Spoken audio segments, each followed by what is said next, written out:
Thank you for joining us as we continue our survey of storm effects and also now the cleanup. And what I was just witnessing moments ago was an extraordinary effort by the incredible team literally a few feet away who've worked through the morning, through the night to try and restore service here on Long Island in Nassau County here in the Great Neck Station.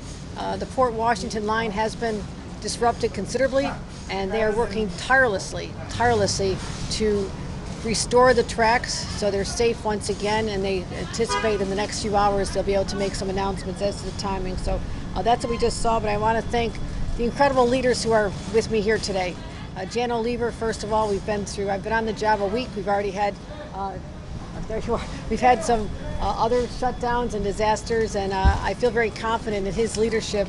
This is not my first disaster. I've been handling these for many decades as a local official and a member of Congress and as Lieutenant Governor, but also the decades of experience that these individuals bring to it. So I have confidence in the MTA to get us restored. Phil Ing, the president of the Long Island Railroad, who's again is working day and night to make sure we restore service to thousands of commuters. Our Nassau County Executive Laura Curran, who's been a friend and a partner through so many years, and her great service to this community is never taken for granted. She's done an amazing job here as well, and thank you for your immediate responsiveness in the aftermath of this incredible storm. Senator Anna Kaplan, we were together in our state capitol yesterday working on relief for our renters and landlords, and had to come down immediately to be able to address another crisis situation. I also want to recognize our Mayor Ted Rosen's here. Thank you, Mayor, for joining us, and Deputy Mayor of Great Neck Village is here as well. And I think I've got my elected officials. What we saw last night was nothing short of unprecedented. I mean, I cannot imagine a community having gone through this before. In fact, we're told it was a 500-year event. I'm not sure how they know that. I'm not sure who was here 500 years ago to tell us that, but that is the scale we're talking about. But one thing I want to make clear, we're not treating this as if this is not going to happen again for 500 years. What we saw, the record rainfall that precipitated the situation we have here in Great Neck, as well as what we've seen all the way from here to Suffolk, to the 5 boroughs, to Rockland, to Putnam, to Westchester. It was an unbelievable amount of rainfall in an incredibly short amount of time. We're talking about literally from 8:50 p.m. to 9:50 p.m. last night, record-shattering rainfall at LaGuardia, at JFK, at Central Park. Records were broken, but what is fascinating is that the records that they broke were literally set a week before. That's what we're dealing with now, my friends. So when you talk about how is this happening, people have been warning for decades that the effect of climate change and what it would do to our communities, it's happening right now. It is not a future threat. It is a current situation, and it is the status quo. We know how to build resiliency. We saw that particularly here on Long Island after Superstorm Sandy. Many of our coastal areas are in a far better place to be able to handle the wind and wave action. I just was down last week in anticipating the onslaught of Hurricane Henri, and I was on the beaches and I saw what we had done to build up. But what we're not prepared for, and what I'm not satisfied with, is what's happening in our streets at the higher elevations. They're not able to sustain the effect of flash floods. Flash floods are now coming. It's not waves off the ocean or the sound. It is flash floods coming from the sky. It was literally Niagara Falls here, and I've been in Niagara Falls 1,000 times. That's what the staircase looked like here. What we have to do next is to immediately assess loss of life, and there sadly has been the loss of 9 New Yorkers as a result of this horrific storm. And I cannot imagine a family that said goodnight to someone yesterday, or saw them go off in their car, or know that they're safe in their home, to find out the next morning that they're no longer with us because of Mother Nature and her fury. It is absolutely heartbreaking to fathom that experience, and we want to protect human life as much as possible. We also are concerned about the damages on just short distance from here, the flooding in basements, people's most prized possessions washed away, family photos of their babies. I lost pictures of my kids when they were born in floods myself. I know how sad this can be. Our businesses have been affected. So what I want to send to them is a message. What we're doing here is on the ground, is doing assessments, and I want to have, you'll get a complete report from our leadership at the Long Island Railroad, as well as local leaders in a few moments in the MTA. But my overall strategy is this. We deal with the immediate crisis. It's not quite over, but we're getting there. We remediate to protect life and property, which is going on right now, which is why these incredible crews under the leadership of Anthony Simon and all of the transit workers at SMART are doing an incredible job. They're tireless, and I'm so impressed by them. We deal with the immediate situation. Then I start asking the questions. Did we have enough warning? Did we let people know? Did we shut down subways earlier? Was there a breakdown in communication with the weather systems? Were we prepared enough? I am going to intensely ask those questions, get the answers, and when I get them, I will share them with the public. Because every crisis is an opportunity to learn and to improve and be more prepared for the next one. I've been through countless physical disasters, natural disasters, and so that's the approach I'm going to take. But that's in the short term. The long term is, how do we get more infrastructure dollars to communities like this? And I want to tell you, I just spoke to President Biden in the last hour. I was with Senator Schumer, with our members of the delegation. They are 100% committed to working to bring the dollars home, to do long overdue improvements to areas that you don't even see. You don't even see on a street like this where it can be compromised. When you get a flash flood situation, the raging floodwaters cannot be contained by the existing storm sewers and drainage systems, and then the floods start going into our subway system. That's what happened here. It happened all over Long Island. It happened in New York City and our surrounding counties. That's what we have to address. That is the long-term answer to building up. And the other long-term answer is doing whatever we can in our power to continue to fight back climate change, continue to transition to carbon neutral energy, to make sure that we're doing everything we can. And I am 100% committed to ensuring that New York continues to lead the way in a clean energy future that'll protect our environment. We have no choice, my friends. The future we spoke about in dire terms, that future is now. It's happening. We're losing lives, we're losing property, and we cannot continue on this path. So that is a sense of urgency that I'm bringing to this situation, and I want to thank everyone for attending, thanking the homeowners and the businesses for hanging in there. I've deployed the Department of Financial Services to bring out teams in person to help people file their claims for insurance. I told the insurance companies, get ready. I don't want delays. I want your claim adjusters out there meeting with property owners right now so we can get money to them. And I also, lastly, I want to tell you that President Biden assured me that anything we ask for, he will grant. So we're doing our FEMA assessments almost immediately to determine the scope of the expenses that have been incurred by municipalities, the state government, as well as homeowners and businesses. We'll put together that package. I fully anticipate that it'll exceed the $30 million threshold in order to apply for FEMA funds. And then the president said the second he gets it, he'll sign it and make it happen so the money can start flowing to give us relief. That was the commitment I received from President Biden. He said, Kathy, whatever you need, I'm there for you. So I will take that to heart, and I know that he means that sincerely. And I just want at this time thank everyone again for coming out, and I'll turn it over to Jan Oliver, our leader at the MTA, and thank him for everything he has done. A lot of sleepless nights starting. It just never seems to stop. I've always said sleep is overrated, so we're going to be just fine, so don't worry about us. Governor, you assumed your position a short time ago, but yet you and I have got to know each other through a couple of emergencies, and somebody asked me, how is it dealing with the new governor? And I said, before she was a senior state official, before she was a congresswoman, the governor was a local elected official, and her experience in emergency management has showed the partnership has been extraordinary. Her interest in the specific details of how we were managing the crisis, what was the impact on people's lives, and our ability to recover. It's been a great partnership, and the proof is in the pudding. The Long Island Railroad is operating on every branch today. No one would have thought that was possible last night. Metro North, which had power infrastructure out, is operating on 2 of their 3 branches. The New York subway system is operating, so the focus on returning to service, on restoring the service and getting back to normal has really paid off, and I thank the governor for her support on that. When I came in a couple of weeks ago, one of the first things I did was to establish an urgent collaboration with the City of New York's Department of Environmental Protection, which runs the sewer system and the drainage system, about we've done a lot for coastal resiliency. How are we going to start to deal with this flash flooding problem, this problem that has emerged that in the era of climate change we're going to have these, these extreme weather events that create flooding even at much higher elevations. Today was a day that we actually had scheduled a series of outings to do that.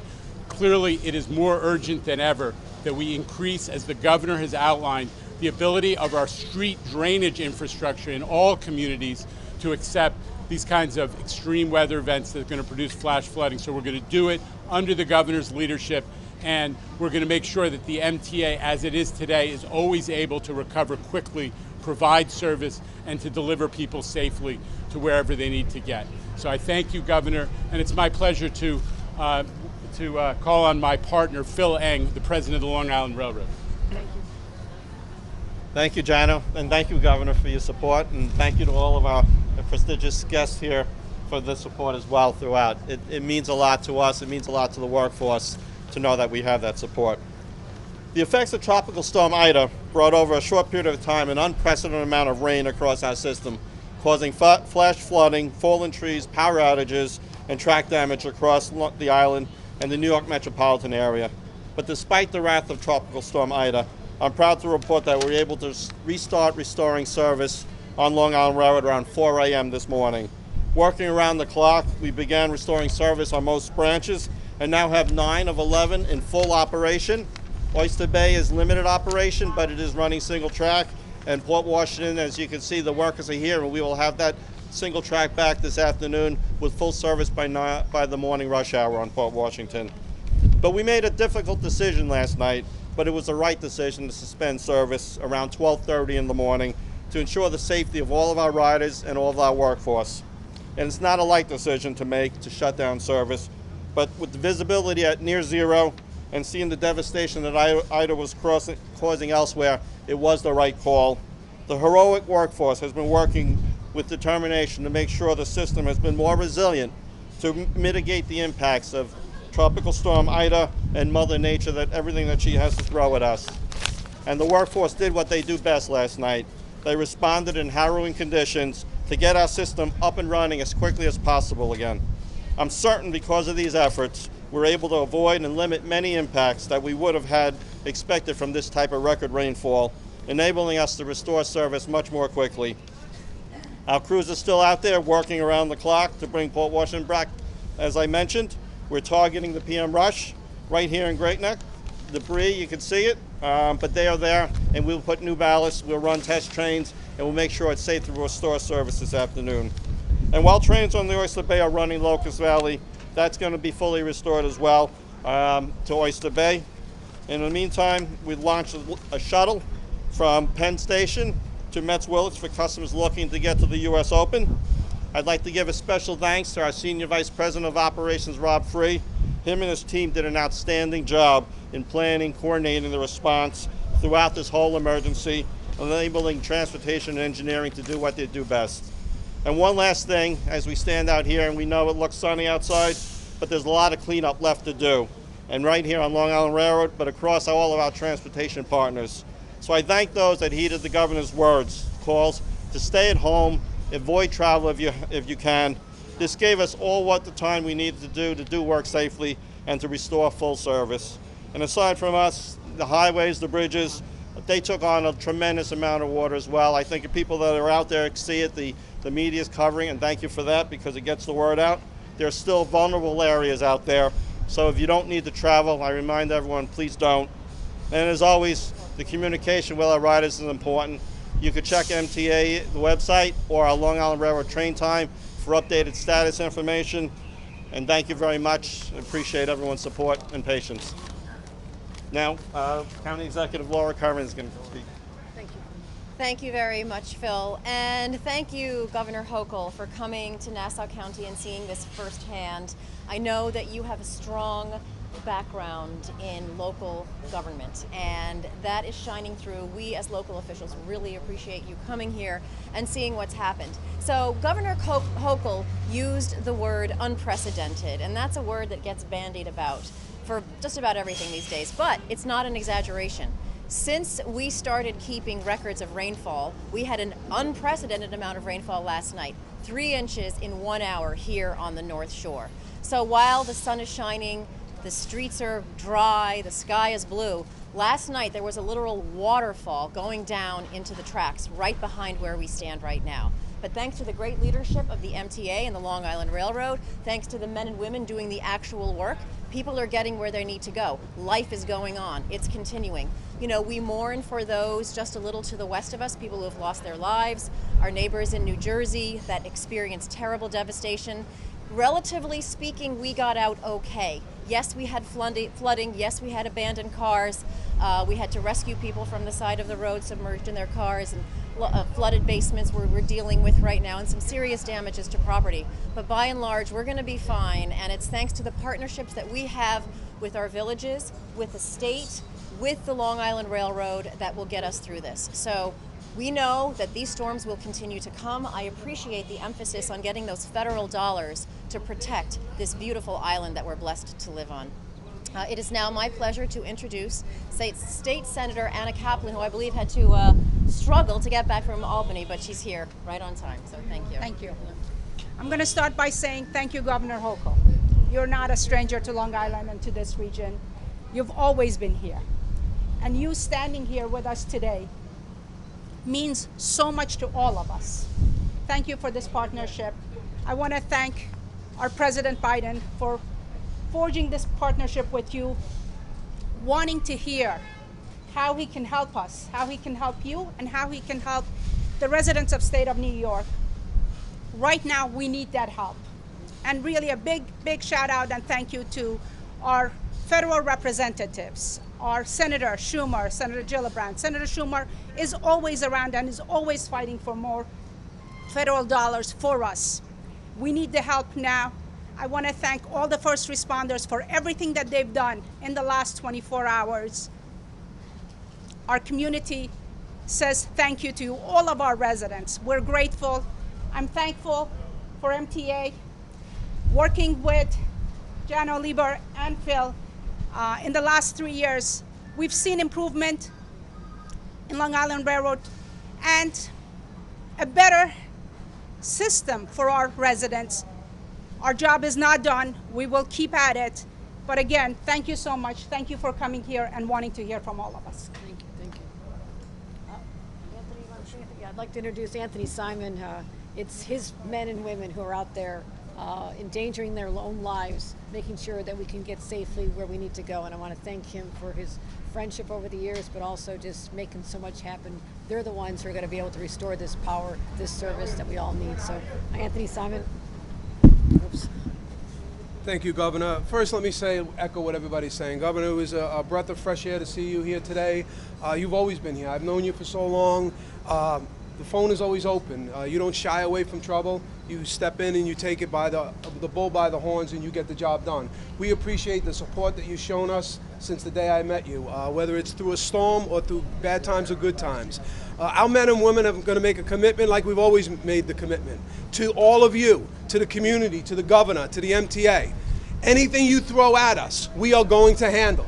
We hope it doesn't come, but we are ready. We will work as we have been around the clock to restore service. We will not listen to outside noise. We will get the job done like we always do in a safe way and protect you and the entire community. And our county executive has been a partner with us, as well as our senator and the mayor from Great Neck.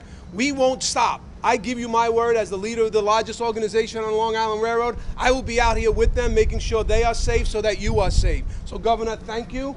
We appreciate you, and you all should appreciate what's coming now is a strong leader in the governor, and she will be here to protect us no matter when it's night, day, or good or bad. So thank you, and thank you all for supporting us. Thank you very much. Mayor, did you want to add anything? Yeah. Mayor Rosen from the great community of Great Neck. Thank you. Thank you, Governor, for being here. We are very happy to welcome the governor to our village. I don't know that there has ever been an incoming governor in the history of New York State that has had to deal with such major weather impacts in the very early days of her administration.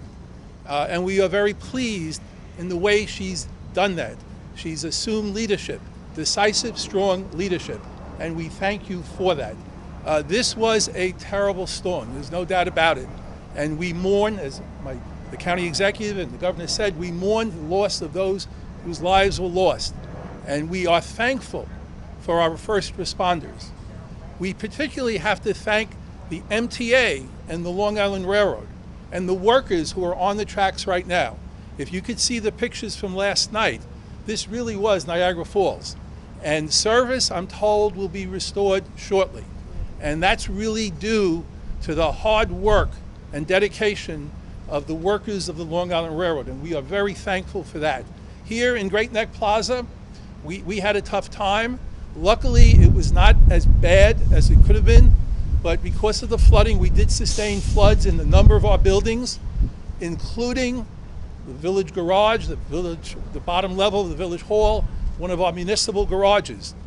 And I think it falls to all of us to find ways, working together, as I know we will with the new governor and with the county executive and our state senator, to find ways to mitigate the short-term consequences of these storms, which apparently are coming now with more frequency. And beyond that, we have to find ways to mitigate the long-term consequences of climate change. So again, we thank the governor for being here today. And it's just so the governor has something, in addition to all this positive news from the Long Island Railroad, to remember about Great Neck Plaza, I am pleased to present to the governor an official shirt from Great Neck Plaza and the official cap of the village of Great Neck Plaza. And we look forward to the governor coming back to visit us on 100% happy occasions. Thank you. Thank you. Thank you very much, man. Thank you.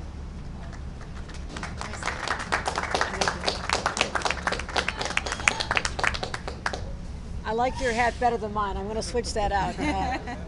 Thank you, everyone, for your words of support and letting the public know that we're on the ground. We're ready to take decisive action, and we'll do everything we can to protect them, their homes, and their businesses. Are there any questions at this time? Governor, given the amount of rain which superseded anything that was anticipated and was unprecedented, do you believe there was some kind of breakdown in communication? Was there a lack of preparation, lack of information passed on to the state? What happened here? We all monitor the same weather systems as everyone else. I mean, we talk to the meteorologists. They do their best predictions. But this is not the only place in the country where people have been stunned by a turn of events. And I will also say it was just about 10 days ago, I was walking the beaches of Long Island telling everybody I was told by the meteorologists that we're going to expect the equivalent of Superstorm Sandy. So I was literally evacuating people, and then it didn't hit. So it's very hard to get this precise, but the communications I'm talking about is telling the public. I mean, are people getting messages on their cell phones? Stay home, don't take the sun. I want to analyze this. I want to find out how we're communicating with the public as directly as we can with the information we have. And when it changes quickly, that 1 hour from 8:51 actually, to 9:51 was extraordinary. And to be able to reach people right before and say, danger, warning, stay home, don't leave your house. Or if you're in your house, don't be in your basement. Don't be in your basement. It's probably the most dangerous place you can be, and definitely don't be in your vehicles. So I'm going to analyze that and find out what we knew exactly when, but we are following traditional mechanisms for communication from the weather sources. A question probably for President Eng. We know the railroad's vulnerability to extreme weather. Typically we're talking about temperatures, snow, wind. Not often do we hear about rainfall kind of crippling Long Island Railroad. Can you spell out exactly what this amount of rainfall does to Long Island Railroad's infrastructure? So one of the things that we have been doing over the last 2 years when I first joined the railroad is actually to look at what we needed to protect the railroad. And on the Long Island Railroad forward, we've been replacing switches, we've been replacing the drainage system because we know that rainfall is a part of these storms, not only wind, not only snow events, but this type of rain is something. And then you mentioned, we planned for the worst, even though the weather report did not indicate it to be as strong. The system actually held up phenomenal given the amount of rain that we had. And that's a testament to the amount of work we've done over the last 2 years. It's a testament to the planning we did in advance of this storm and the fact that we restored in such time. It shows that things that would have traditionally happened had we not done that work we prevented it, we avoided it, and that's why service is back. We made the right decision at 12:30 in the morning to suspend, to keep everyone safe, but then we were able to start bringing it back again with under 4 hours. We're prepared for all of that. We know Mother Nature has gotten much tougher, and the events are much more severe and more frequent. So we're always going to be on our toes, regardless of our predictions and any event, whether it's Mother Nature or otherwise. Thank you. All right, thank you all for coming out. Appreciate it. Thank you.